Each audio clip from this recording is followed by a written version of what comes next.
భవ్య తల్లిదండ్రులు కన్నీరు మున్నీరవుతున్నారు. ఆత్మహత్య చేసుకునేంత పిరికిది కాదు తమ కూతురు. ఖచ్చితంగా ఇందులో ఏదో జరిగి ఉంది, ఖచ్చితంగా దానిపై విచారణ జరిపించాలి, న్యాయం జరిపించాలని కూడా భవ్య తండ్రి వేడుకుంటున్నటువంటి పరిస్థితి కనిపిస్తుంది. తన కూతురు ఫోటో కూడా, చిన్నప్పటి ఫోటో కూడా ఎప్పుడు అతని పర్సులో ఉంటుందని చెప్పవచ్చు, చిన్నప్పుడు దిగినప్పుడు ఫోటో ఉంటుందని చెప్పవచ్చు. ఆ తల్లి మొత్తం కూడా పూర్తిగా స్పృహ కోల్పోయినటువంటి పరిస్థితి కనిపిస్తుంది. అదేవిధంగా ఆ భవ్య సోదరుడు, అదేవిధంగా తల్లిదండ్రులంతా కూడా కన్నీరు మున్నీరవుతున్నారు. చెప్పండి, ఏం జరిగింది అసలు? మాకు ఎలాంటి తెలియదు. 7 సంవత్సరాల నుంచి నిర్ణయించిన మాకు ఎలాంటి ఇన్ఫర్మేషన్ తెలియదు. బుధవారం మాత్రం ఆటో డ్రైవర్ తోలి ఫోన్ చేసి నా బిడ్డ బుధవారం రోజు 26 తారీఖు పంపించిన. బుధవారం రోజు ఫోన్ చేసి డాడీ పైసలు అకౌంట్లో వేసిన వాడాడని. బిడ్డ నువ్వు ఎప్పుడా నువ్వు ఫోన్ చేస్తే నీ వేసేది, నువ్వు ఫోన్ చేయకుండా నీ ఎట్లేస్తా భవ్య అని అన్న తర్వాత వచ్చినే డాడీ అన్నది. అరే నేను వచ్చాడు ఎక్కడిదే అని ఏమంటే నీ ఊళ్ళో ఉన్నోని హైదరాబాద్ వచ్చిన. నా కొడుకు నా భార్యని అడిగిన, చెల్లెకా నేర్చిరారా పైసలు అంటే మేము ఎవరే డాడీ అన్నాడు. అదే ముచ్చట మాట్లాడి నాకు ఇక ఇంతవరకు ముచ్చట లేదు, ఏం లేదు. స్కూల్ ఇప్పుడు నా బిడ్డని ఉరి పెట్టుకుందాం అనుకుంటారు. ఊరు ఎందుకు పెట్టుకుంటుంది? నా బిడ్డ అత్తటిండవా, ప్రతి ఒక్కరిని అడుగు, ఆ ఫోటో చూసిటిండవా, ఇంకో ఫోటో కూడా ఉన్నది. నా బిడ్డ పిరికిది అస్తరికే కాదు, ఒకళ్ళు గల్ల పట్టిండవా, నువ్వు కళ్ళల్లో వచ్చిండా, నువ్వు మెరుగలు వచ్చినా, పురుగులు వచ్చినా ప్రతి ఒక్కటి ఎలిగేషన్ పెట్టింది. ఇలా ముగ్గురు పోయిరు, అప్పటికి ముగ్గురు పోయినా కానీ ఇక మొన్న వచ్చినప్పుడు పండగ బిడ్డ మంచి వాళ్ళు వెళ్తారు, మంచిగా ఇంక 2 నెలలు అయితే అయిపోతుంది అని వాళ్ళ అమ్మ చెప్పి పంపించిన తర్వాత మాకు ఎలాంటిది తెలియదు. మాకు ఫోన్ చేయలే. హాస్టల్ నుంచి ఇప్పుడు స్కూల్ ఉందా, స్కూల్లో కాంచి 2 గంటలకు ఇద్దరిని ఇక్కడ హాస్టల్ తీసుకురా అవసరం ఏంది నీకు మేడానికి? ఇప్పుడు హాస్టల్ నుంచి తీసుకొచ్చి నిన్న మధ్యాహ్నం తీసుకొచ్చిందట స్కూల్ నుంచి. నిన్న మధ్యాహ్నం తీసుకొచ్చి స్కూల్ కాడ పోయి ఇప్పుడు వీళ్ళకి లొల్లి అయిందే ఎందులో మాకు ఇప్పుడు ఇన్ఫర్మేషన్ ఇవ్వాలిగా. మాకు ఇన్ఫర్మేషన్ ఇచ్చి మీ పాపలు ఇట్లా చేస్తారు ఏమైంది అడగాలి కదా, మాకు పిలిచి ఇన్ఫర్మేషన్ ఇవ్వాలి. ఏం జరిగింది అనుకుంటున్నారు మీరు? చంపిరు దాన్ని ఏం లేదు. ఇప్పుడు ఇలా ఒక వార్డెన్ ఉన్నాడు, ఆటో డ్రైవర్ ఉన్నాడు. ఆయన రాసలీలో నిన్నే జరుగుతాయి. ఇప్పుడు ఎవరైనా మగ మనిషి ఇక్కడ దింపిపోవాలి. ఆటో డ్రైవర్ 12 గంటలకు పోరగంటలు పడినాక ఎందుకు పోతావు నువ్వు? చెప్పడం వల్లనే ఇట్లా చూసి ఇద్దరు ఒకళ్ళు ఉంటే ఇచ్చిండవా, వీళ్ళిద్దరు ఒకటే అక్క వీళ్ళ కన్నా ఎక్కువ.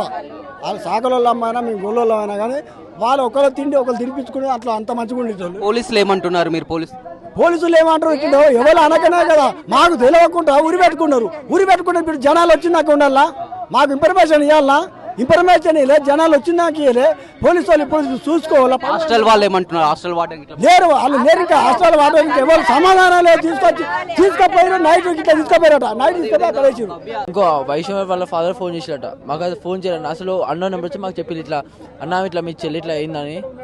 నేను అనుకున్నాం మా చెల్లి ఇట్లే కాదు, ఏదో రాంగ్ ఇన్ఫర్మేషన్ అని కనుక్కున్నాం. అది ఆటో ఉంటే ఆటోనే ఫోన్ చేసినాం, అంజీ అయినా ఆటో అయినా ఫోన్ చేసినాం. ఆయన ఫోన్ చేస్తే చెప్పిండు ముఖం మీద ఏమని, మీ భవ్యను ఇంకొక అమ్మాయి వైష్ణవి ఇద్దరు చనిపోయారు, వాళ్ళు ఏమంటే స్పాట్ డీటెయిల్ పక్కన రూమ్ ఉంది, పక్కన రూమ్ పడేసిళ్ళు, పక్క రూమ్లో పడేసిళ్ళు వచ్చి చూసుకొని అన్నారు.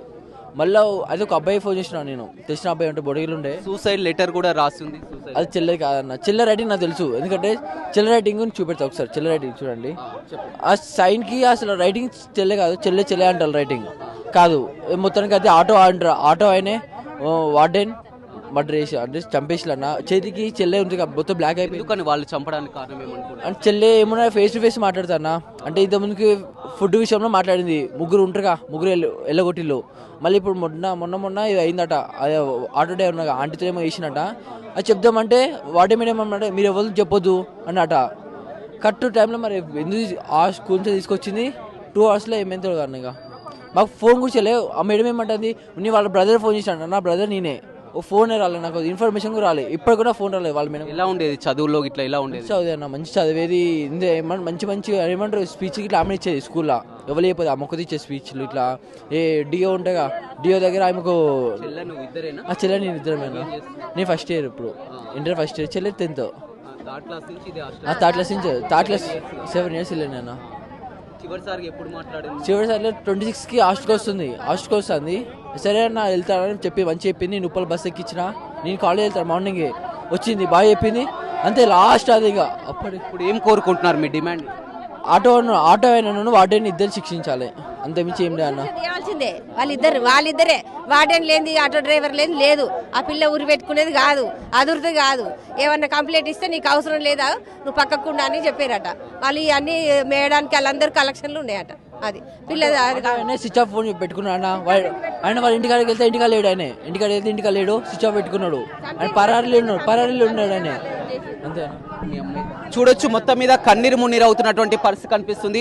సోదరుడు చెప్తున్నటువంటి ప్రకారం, అదేవిధంగా తండ్రి చెప్తున్నటువంటి ప్రకారం పలు అనుమానాలు వ్యక్తం అవుతున్నాయి. ఇది ఆత్మహత్య కాదు, ఇది ఖచ్చితంగా హత్య. దీనిపై విచారణ కూడా జరిపించాలని చెప్తున్నారు. మనం గేట్ వద్ద చూస్తున్నాం, హాస్టల్ గేట్ వద్ద మాత్రం ఒక టెన్షన్ వాతావరణం అయితే నెలకొందని చెప్పవచ్చు. మొత్తం మీద ఆ పోలీసులు కూడా పెద్ద సంఖ్యలో ఇక్కడ మోహరించినటువంటి పరిస్థితి కనిపిస్తుంది.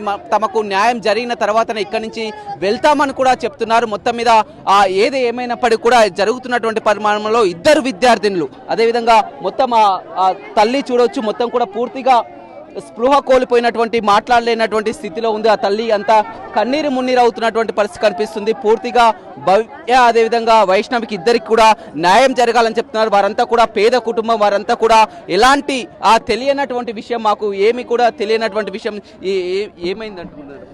సార్ సూసైడ్ చేసుకున్నారని వాళ్ళు చెప్తుండ్రు, కానీ ఇది కావాల్సుకొని చేసిందని మాకు అనిపిస్తుంది. సూసైడ్ చేసుకునే అంత పిరికి పిల్ల కాదు ఆమె. ఇప్పుడు ఆమె థర్డ్ క్లాస్ నుండి ఇక్కడ చదువుతుంది. ఇప్పుడు 7 years ఆమె చదవబట్టి 7 yearsలో ఎప్పుడు కంప్లైంట్ రాలేదు, ఎప్పుడు ఏం చేయనప్పుడు ఇప్పుడు 10th ఎగ్జామ్ ఆమె రాసేది ఒక 1 month ఉంది.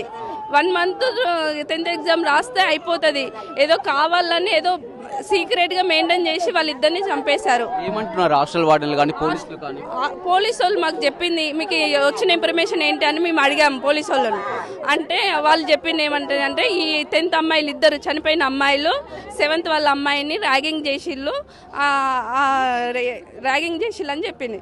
చెప్తే స్కూల్కి వెళ్ళి స్కూల్ నుండి పిల్లల్ని తీసుకొని వచ్చిందట వార్డెన్.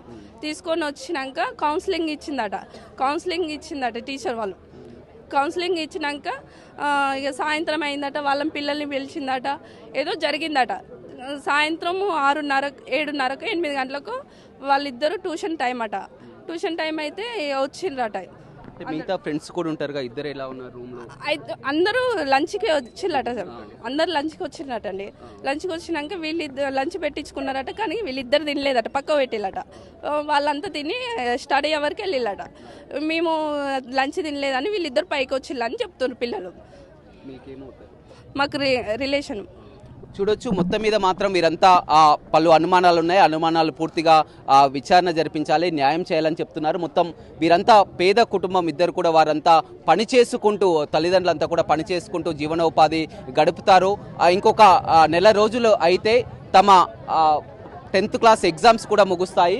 3వ తరగతి నుంచి 10వ తరగతి వరకు ఇక్కడనే చదువుతున్నటువంటి విద్యార్థిని, ఏదైనప్పటికీ కూడా ఆ విద్యార్థిని కూడా చాలా చదువుల్లో కానీ యాక్టివిటీలో కానీ చాలా ఏదైనా కానీ ప్రశ్నించే తత్వం భవ్యది అని చెప్తున్నారు. గతంలో ఇక్కడ హాస్టల్లో కూడా ఏమైనా జరిగి ఉంటుందా, ఏదేమైనప్పటికీ కూడా పలు అనుమానాలు అయితే రేకెత్తిస్తున్నాయి. పోలీసులు కూడా సూసైడ్ లెటర్ని స్వాధీనం చేసుకున్నారు. కానీ భవ్య సోదరుడు చెప్తున్నటువంటి ప్రకారం అది తన చెల్ల రైటింగ్ కాదు, హ్యాండ్ రైటింగ్ కూడా, అది సూసైడ్ లెటర్ ఆమె రాసింది కాదు. ఆ సూసైడ్ లెటర్ పై కూడా అనుమానాలు ఉన్నాయని కూడా తల్లిదండ్రులు చెప్తున్నటువంటి పరిస్థితి అయితే కనిపిస్తుంది. ఏదేమైనప్పటికీ కూడా భువనగిరి హాస్టల్ వద్ద మాత్రం ఒక టెన్షన్ వాతావరణం, ఒక ఉద్రిక్తత పరిస్థితి అయితే నెలకొందని చెప్పవచ్చు.